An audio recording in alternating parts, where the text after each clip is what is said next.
ICE officers taking down an illegal immigrant suspect accused of dragging an agent with his car and trying to drive into other officers during a traffic stop outside of Chicago yesterday. According to DHS, the suspect had a history of reckless driving. So Illinois Governor J.B. Pritzker calling for a full factual accounting for transparency and visibility. And joining us now is DHS Assistant Secretary Tricia McLaughlin. Always great to have you with us, my friend. I know you've seen that storyline play out. Your impression of what happened and how we end up in a situation like that. Kevin, this should have been a routine traffic stop. This was a criminal illegal alien, like you said, with a history of reckless driving.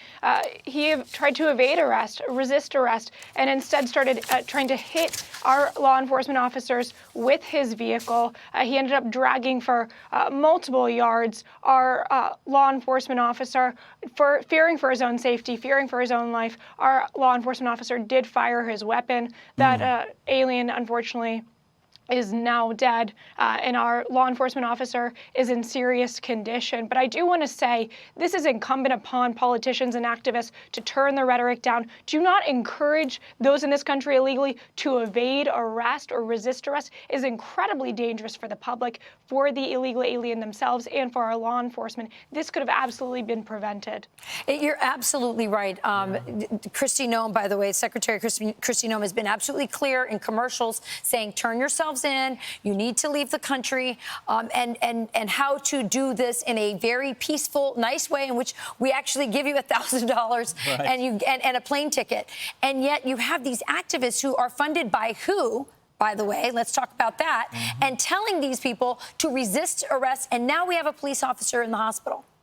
Oh, absolutely, Rachel. Our ICE law enforcement are facing a 1,000% increase in assaults against them. I mean, they've been likened to Nazis. They've been likened to the Gestapo. Politicians continue to do this. We've seen too much political violence in this country. We're seeing it against our law enforcement, and it absolutely needs to stop. And to your point, the safest option for those in this country illegally is to self-deport now, get that $1,000, get that free flight home, and you preserve the potential opportunity to come back to the United States the right legal way. But if you don't leave now, we have law enforcement on the ground that will arrest and will deport you. Absolutely, and over 1 million people did, so I'm encouraged that people are picking up on that program. So the President of the United States was sitting right there and announced the next city after D.C. that he's going to be sending federal law enforcement officials to help. Watch.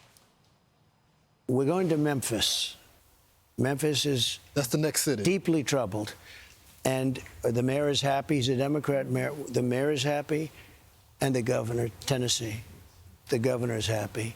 Deeply troubled. We're going to fix that just like we did Washington. The National Guard and anybody else we need. And by the way, we'll bring in the military, too, if we need it. But National Guard. So it's always been one of the most violent places of violent crime among the leaders, top 5 leaders of violent crime in cities in America. And now the president's on his way with some of the similar forces that he put into D.C. What else can you tell us? I think Americans can be so proud, and we're so blessed that we have a president who's not going to allow the decay of our great American cities. Memphis is a great city, but it is just September.